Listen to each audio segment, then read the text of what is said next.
The Two Jills, a psychologist and psychic intuitive, reveal mind-blowing insights that turn psychology, self-help, and conscious teachings on their heads. Why? Because they work. Real help, sincere growth is here. Welcome to Psyched. Hey, Jill. Hi, Jill. How are you? I'm good. How are you?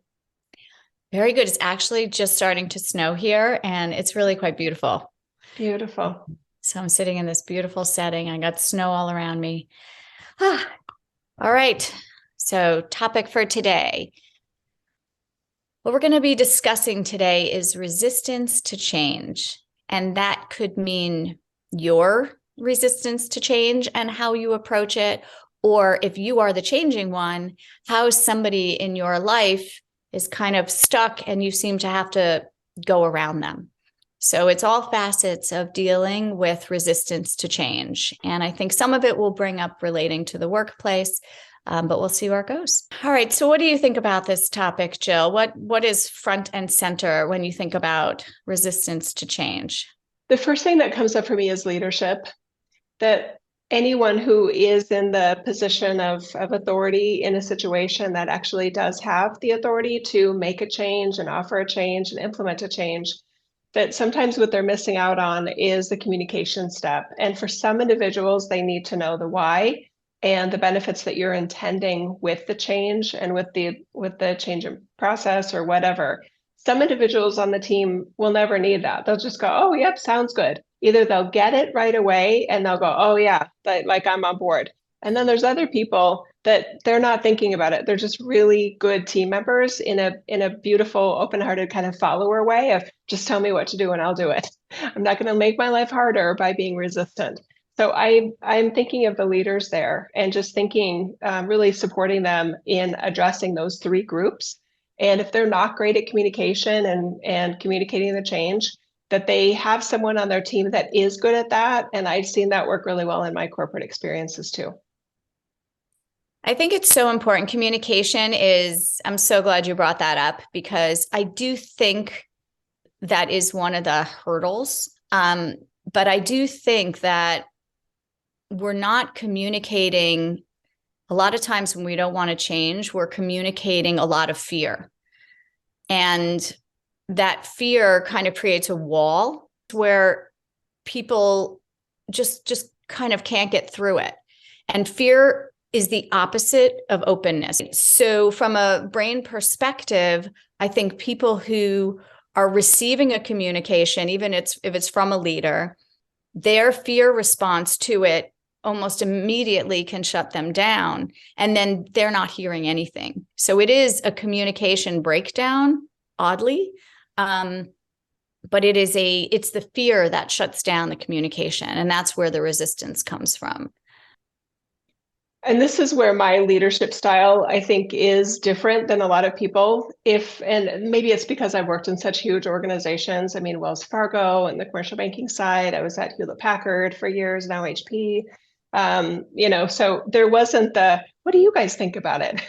But some leaders were that way. So I guess I am more the leader that I'm not asking you if you agree. I don't want to pretend here. But for some individuals, they may need that dialogue. And depending on the leadership style of either their team or that organization, they may not be a good fit. Some of these companies, some workplaces are not a democracy. So I'm wondering if even with some generational temperaments, and I don't want to label, the millennials or Gen Z or Gen X or anything like that. I'm just saying that anyone of any age, of any background and experience that can have the attitude of, well, they didn't ask me first, right? And there can be a subconscious rebellion of if I wasn't asked and I wasn't kind of campaigned to get on board, then I'm going to be stubborn. So that's something to watch out for just in terms of a temperament. And again, my leadership style in terms of effectiveness and efficiency is, are they a great fit for your company? If that is the subversive kind of quality, because one person that's stubborn and resistant to change can really insert toxicity into a team environment where it's really not necessary. And it could be one individual. Is that individual capable of change? Of course they are. But if they're not open to that change, then is it worth it to the rest of the company and the rest of the team? And, I was speaking to one of my daughters the other day, and I think her boss in particular is so overwhelmed that when my daughter has like a good idea, and it is a good idea, and it's a progressive idea, it's a technology related concept that really is the focus of the company right now, but her boss is not a technologically oriented person. So it's like she can't get past this person who doesn't have the knowledge and understanding of what she's bringing to the table. And so each time she talks to her, it's like square one, right? She keeps going to the same, and it's very hard to get past her. And I call those the non-player characters, the NPCs, where there are going to be people that just have the resistance, whether it's a resistance to tech, or a resistance to going back to work, a resistance to any type of change. It could be big and sort of a global thing, and it could be small.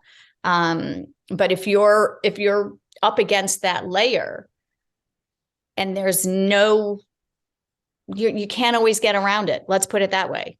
So then the onus is on you as to how you want to deal with it, right? So in that case, my daughter is like, I can only manage myself. And that's really where her focus has been. And also not letting the turkeys get you down. And it may not change, right? That's something to keep in mind too. And there's so many choices on everybody's heart in terms of if something, in your case with your daughter, if she has a really strong heart for improvement and efficiency and things working smoothly, and the latest tech really being ingeniously applied in an organization to make everybody more productive, and that isn't that company, then it's kind of like, don't ask a horse to be a zebra. You know what I mean? Yeah. Because it may never become that zebra. So then there's a lot of sort of like, okay, is this worth it? Are the costs, are the benefits outweighing the costs? And do I want to stay here? Or do I want to look for another company in another position? And possibly with every individual, they learn from every one of those experiences, and they ask different questions, right?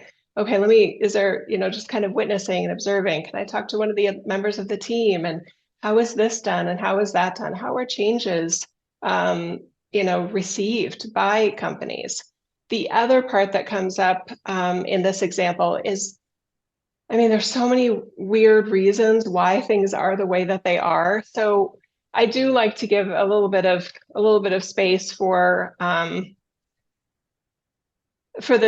that are in those positions, and they may seem resistant to change. And I'm not saying this is your daughter's situation. I'm just saying in general, there might be reasons for the way it is. That boss may totally agree with the team member that, yeah, I wish it were different too. Look, I've been here 10 years. I was saying exactly what you were saying all the way along. And then I just kind of threw up my hands like, I like this job. I like this company. I like the benefits. So I stopped, pushing that cart a long time ago. You're not wrong. But they may just go, I don't have time for this conversation. I hear you. You're right. That's not a hill I'm going to die on, because I know this company really well, and it's a waste of time. So I just want to offer a lot of respect that there might be good, but not the best reasons for why things are the way that they are and why they're not changing. Well, I think to your point earlier, I think if you're that kind of personality, that's like, I'm just going to go forward. I think there is a personality like you're saying, the boss that just say, I give up. Right. And to me, that's a huge bummer, but that is a choice. My point is, you don't have to be stopped by people who are resistant to change. There's a lot of lateral stuff. There's a lot of massaging that you can do. And I think what you have to do is sort of adopt it, like an understanding that you're not fighting this person. Because energetically, from the brain perspective, whenever you're in a fight, somebody's got to win and somebody's got to lose. And there's just a lot of emotional entanglement in there that doesn't move the dial. So you keep this unemotional, you keep it non-personal, you don't take it personally, and then you see what else you can do. So every time I hit a brick wall, my feeling is pivot. Just pivot. You don't have to make gross decisions like I have to leave the company right now. You can still say, what can I do with what's available to me? And I think mentally that's a very healthy space because it's not an all or nothing. And it allows for the nuances and the smaller things to be important. And the brain only says the only way through this is if I get this person's approval. That's not true.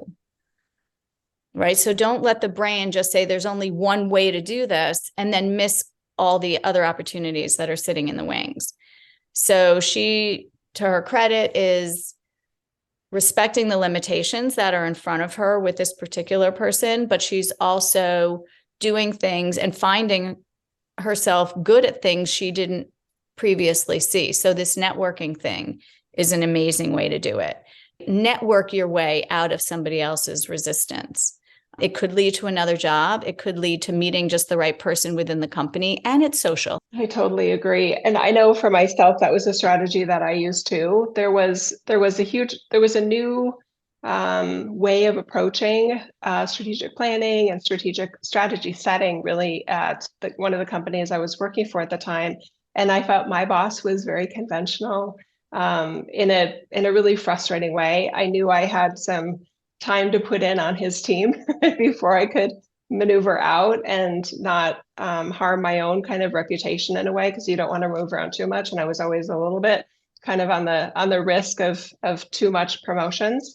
So I did my time and I stuck it out. And as that kind of my time served was approaching, I started to connect with other individuals that I thought just were a little bit more my temperament and who I like to work with and work for, that were doing more, not radical, it's hard to be radical in a big corporation, but just more inventive sort of things. And it was great to talk with him, and it did end up where I think I actually took his position.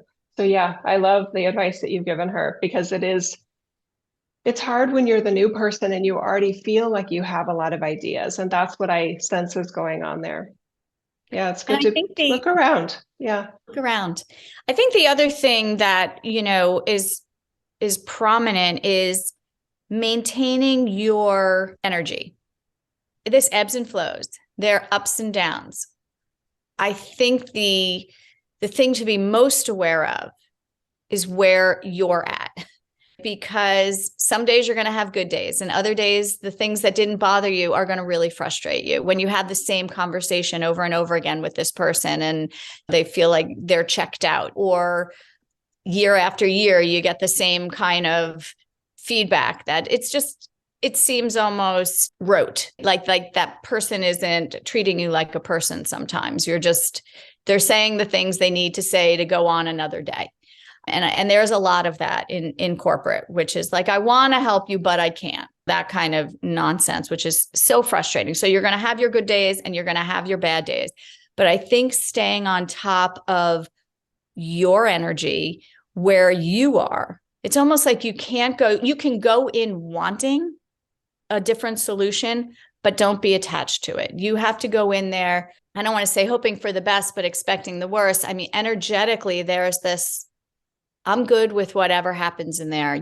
That's really the mindset that, I guess that's a mindset of non-attachment, right? Would you say that? It's kind of a non-attached to the outcome. And the beauty of that is that the outcome, if you're not attached to one outcome and the other person is not attached to another outcome, then something new might actually happen. That's the recipe for something new to happen. But if you go in there with one singular idea, and then that idea gets blasted, you're kind of nowhere. So that's what you and I are talking about, this openness to see what unfolds rather than predicting it, requiring it, expecting it, needing it. All of those things are quite limiting.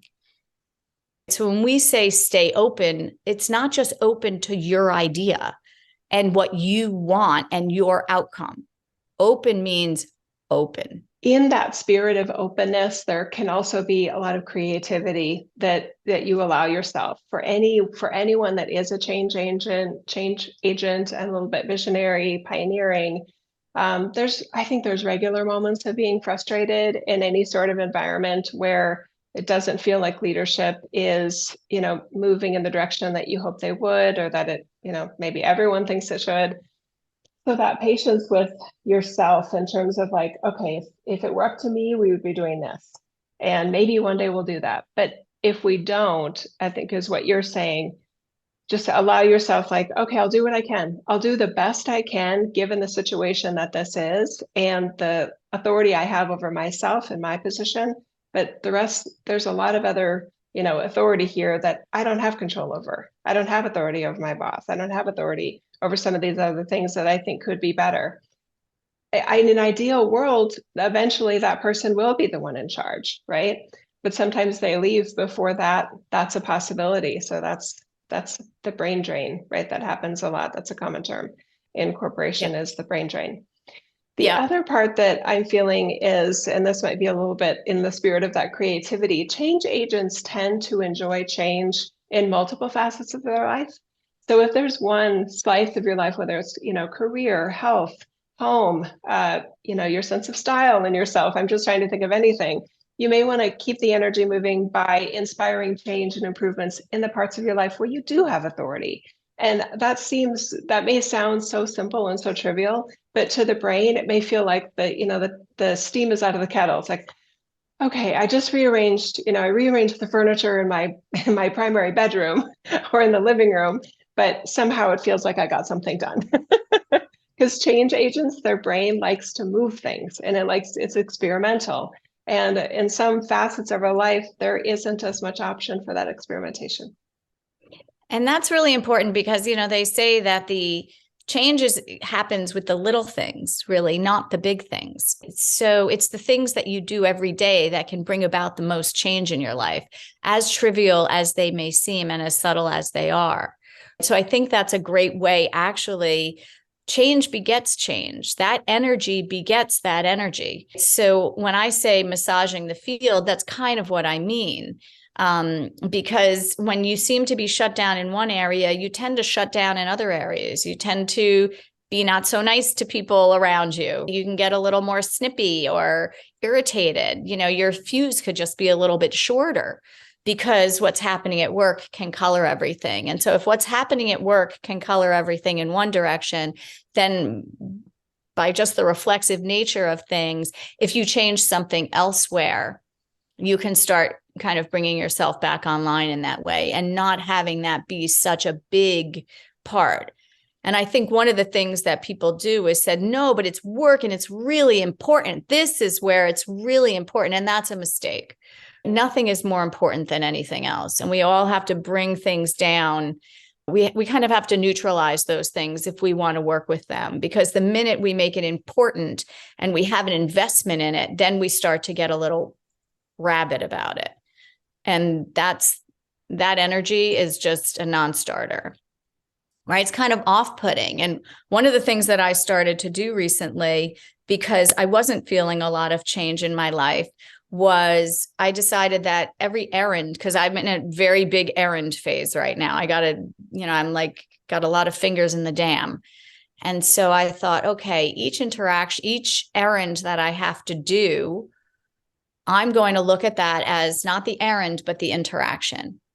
And so I've brought all of my doings to be about the relationship, not about what I'm actually doing. And if you can do that in the workplace and treat that other person in relationship, not that you need something from them, because that's a lot of times where the resistance comes from. If you can just say, I'm interacting with this person, that's all I'm doing. Where it's going, I really have no idea. And maybe that would be just the recipe you need to sort of soften and get in there a little bit better. So that's just something. Don't always be focused on your outcome. Focus on the person that's sitting in front of you. You're probably actually a much better understander of people than you think. And to your point earlier, there are reasons why there's resistance. I kind of think it's a little less, I think when people are just talking about limitations, I know in big corporations, the squeaky wheel gets the funding. So I don't always take, no for an answer, because there is funding for it. It's just the matter of, is this a priority for this person? And I want to be able to show them that it's a priority. But the relationship itself, how you interact, not the relation, how you interact, how you treat people, not as somebody that you need, but as just somebody you're on equal par with and conversing with. I think that moves the dial. It moves the dial for me a lot. Beautiful. This idea that career and fulfillment, right? I love what you were saying earlier, that I find that a lot with my clients, that there is this sense of, no, I wanted that. And I did this too. I definitely experienced this. I expected my career to be so fulfilling. And in so many ways it was. And then I just sort of allowed more balance in my life. And I realized, wow, when we are expecting one kind of slice of our life to fulfill us, we put a lot of pressure on it. And when it's met, when we do feel fulfilled by that slice of whatever that is, it's great. It's just like, oh my God, everything's so great. And then when it doesn't meet that, it's like, oh, wait a minute now, right? So there's a lot of responses to when something isn't fulfilling you, or was never fulfilling you, or stops fulfilling you. That's a great time for pause and reflection. And what are the other areas of my life where I can also feel fulfilled, that don't ask a horse to be a zebra, right? That's so important to be honest with ourselves and honest with the situation.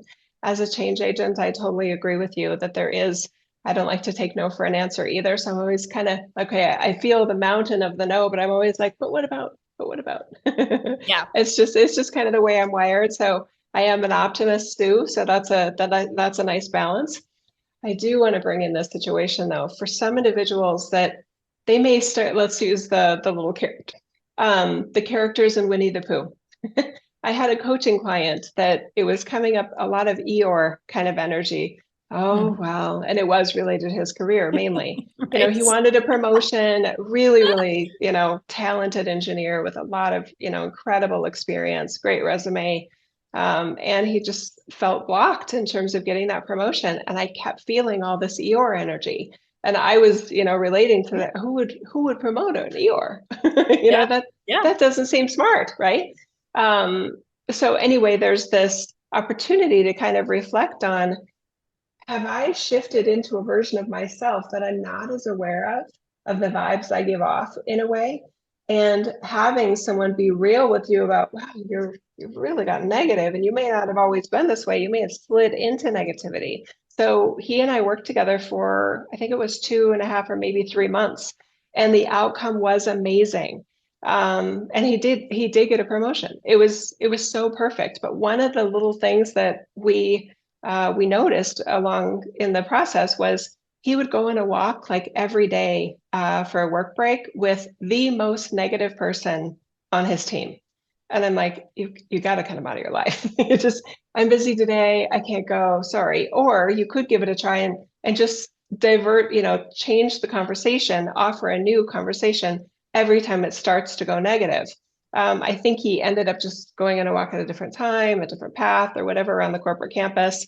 And that really did help him, because that negative person was, really, it was one bad apple kind of feeding the sense of his disillusionment and his frustration with things that weren't ideal in a company and with their boss and all of those things. So sometimes there's just little knobs that you can turn that really make it easier for you to be your best self in a less than ideal situation.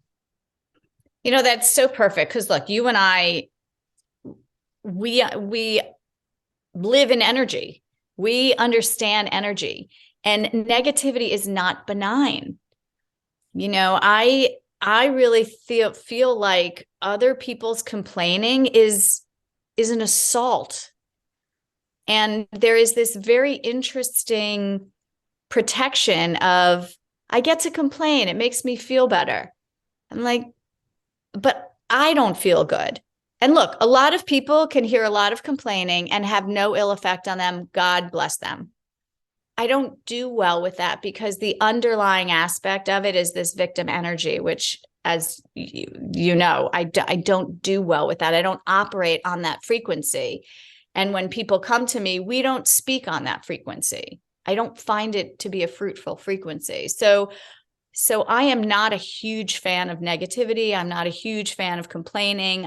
I know misery loves company. That's energetically a fact. Like begets like. And for people who are very susceptible energetically, you do have to cut these people out. But I love that that you mentioned that, and that you mentioned it to the client, because we think we're supposed to be able to take that. And we think that's normal. And we don't appreciate that it gets into us and then oozes out of us. We don't appreciate that. People don't appreciate energy. I'd love to offer kind of like a specific strategy. If somebody is the proponent of change on a team, in any sort of work environment, professional setting, and there is somebody within their vicinity that is negative, like strategies to like what you can do to support them and what you can do to support yourself. Does that sound okay, Yes. Jill? I love it. I love it. Okay. I think it's important. So the first thing that you might want to do is exactly what you were just talking about, Jill. Assess for yourself, is there resistance to change getting in the way of you being your best self in that environment? And if it is, then make some conscious choices about minimizing your behavior or mentioning it to them. You can be very experimental in what you want to do. If that relationship matters to you, then it might be, I really do want to have this coffee break with you, or yes, I do want to chat a little bit before the meeting, but I'm a proponent of this change. I'm curious about how it could make things better. So I would rather not talk about how you think it may not work or why we shouldn't be doing this, and just kind of like, oh, you know what I mean? Kind of make it funny and then just see what happens, right? So that's one strategy. And then the other thing is, you may be surprised at how I don't want to say positivity, because that isn't the topic, in my view, positive and negative. It's just, are you for the change or are you against the change? Because the topic is resistant to change, right? Yes. But if you are a proponent of the change and you're on board, helping them see maybe, hey, this could be great. We've been struggling with this, or that hasn't been working well as it could, or God, it seems like we can't make our clients happy because of this, this, and this. And it's possible that this change might do that. So I'm excited. It could be that they're like, you know what, you're right? They may not have thought about it from the way that you're thinking about it. So you could have a very positive effect on that individual that is resistant to change. I think there are two aspects of resistance to change, right? So one is, okay, maybe they're actually material, functional things, right, that you can't get around. I think people are okay accepting certain aspects of that. We're in a recession, whatever that case is. I think the people who are change agents are kind of comfortable with the parameters, right? We don't just pull a rabbit out of a hat. I think the resistance that I'm talking about is more when you're meeting someone and there is, that it is their issue, that it's their brain's approach to change that is halting this process. They're using the external constraints, if you will, as excuses for them to stay exactly where they are. That's, I think, the part that frustrates change agents, right? And I think we encounter that a lot, right? How do you get through to somebody who in their own life, just doesn't have the bandwidth for change? And the resistance is more reflexive. It's a knee-jerk thing. It's the person that whenever you ask them anything, they just say no. That's kind of the mindset that I'm thinking about. That's why I say relationship helps, and sort of bypassing some of the things that are going to set off their flags. You can't overwhelm this person. And I think in some cases, what I see is if you keep going back and you're very patient, eventually there'll be a moment where there's a relaxation when they've heard it enough times and they've become a little more familiar with it. There does sometimes an opening does show up. So there's an element of planting seeds. I hear you. I mean, there are some people that, and again, I want to stick to the topic of the professional and the workplace setting, but I'm trying to think of individuals, and maybe I'm very convincing, Jill. I don't know. I love to use logic, right? So if there's an individual that just has that kind of knee-jerk reaction of resistance to change, I love to use logic. So I think I would still, say something that hey might might get them to kind of loosen up and not be so stubborn. There's a time and a place to get somebody that's resistant to change to possibly consider change. And it may be a totally different setting. It may be, you see them walk into a next meeting. Hey, can I walk with you for a second? I was really thinking about this. And what I'm wondering is, right? And I'm wondering, it's a great set of words. I'm curious about what if is another kind of, those three terms tend to be less resisting and tend to create less defensiveness in an individual that for whatever reason, which might be good reasons, that they're not wanting to change something and you do. Yeah. Look, I like logic too. I'm always floored when people don't respond to logic. But, look at our world. There's not a lot of reason or logic happening, right? Or is there, but it's just not ours, right? I mean, I've done in my own podcast, I've done a lot about the, really the most polarizing topics and trying to offer the logic that is being applied by certain individuals. So I guess I do have a different perspective that there might be logic there. And if we are resistant or we're being maybe not open to, okay, I might be missing something. What is your logic on this, right? I love to have conversations like that about anything that is polarizing, because the minute I am 100% sure that my logic is the winning logic, I know I'm missing something big. I know I'm missing an amount of humility that they may, even if they have all the facts that I have, they may never see things like I see them.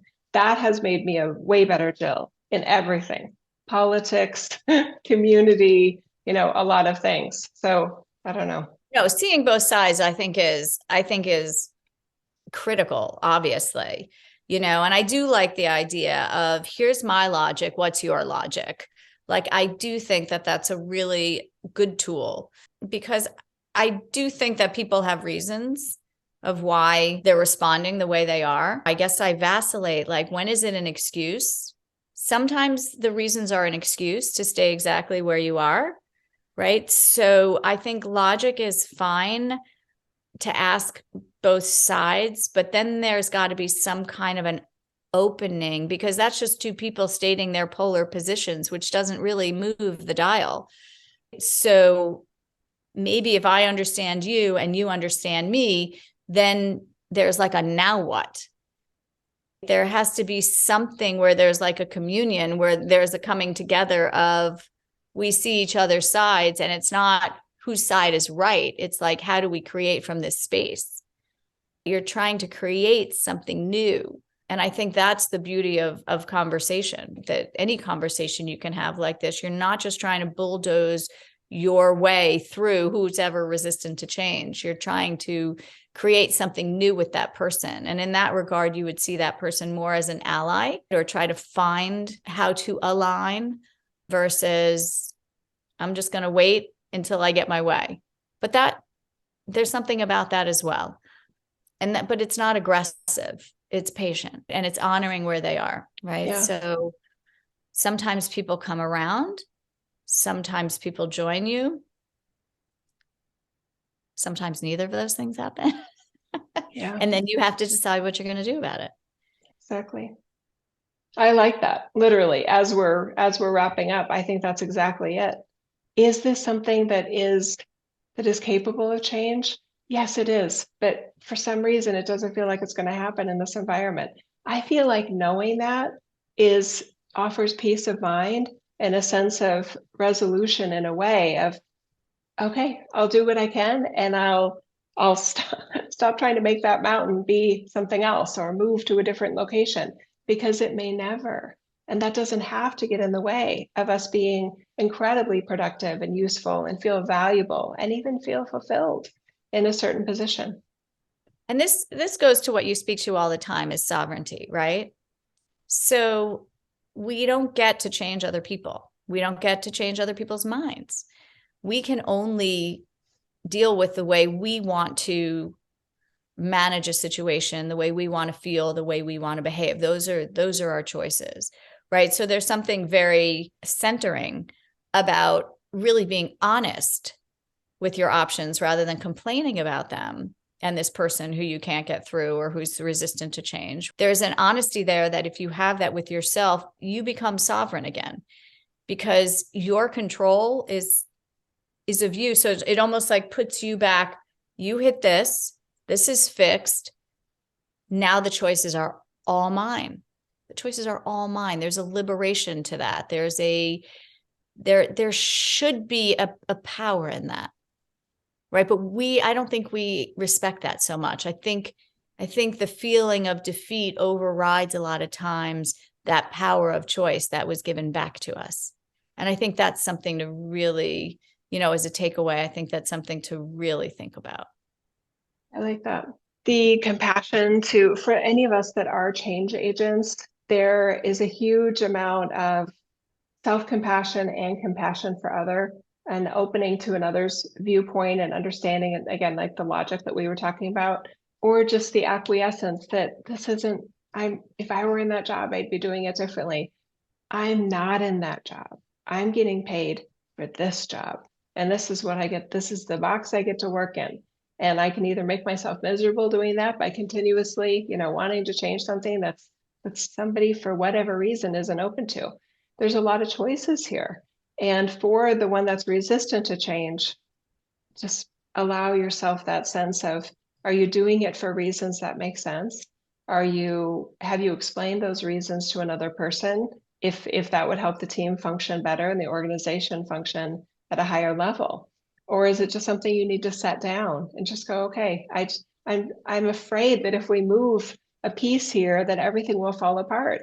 Be honest with yourself so you can be honest with others. Yeah. I like it. I do too. I hope there's something here for everybody. I love that we took this from different angles, which I think we're really good at, Jill, looking at it from a whole bunch of different sides. I've been around a lot of different people in my life, personally and professionally, that are resistant to change. And I've been around a lot of people in my life that are very pro change and very experimental, very, risk taker type of energies. And I think some of us can be that way in one part of our life, but not in another part of our life. Yeah. Yeah. And I do think this dovetails to any relationship, to your point. I don't think this is, even though we talked about sort of the workplace and perhaps a boss or a coworker, these strategies apply everywhere. Mm-hmm. So it's not limited to that, right? Yeah. So there's a lot of types of teams. Yeah. Yeah. Family is a team, friends are teams. Yeah. Ideally, There's a lot there. I agree. Jill, it was great to meet with you today. Yeah, you too. Thank you. Thank you. All right, everybody. Thank you so much. If you enjoyed this one, thank you so much for sharing it with 2 friends. Thank you for hitting the like button. If you're experiencing this in a place where you can like it or maybe review it, we really appreciate that, as we're trying to offer a fresh perspective and something perhaps even more useful and more valuable for the present times, where Jill and I are not conventional in the way that we approach things. And hopefully that liberates all of us to be our best self in every situation of life. Thank you.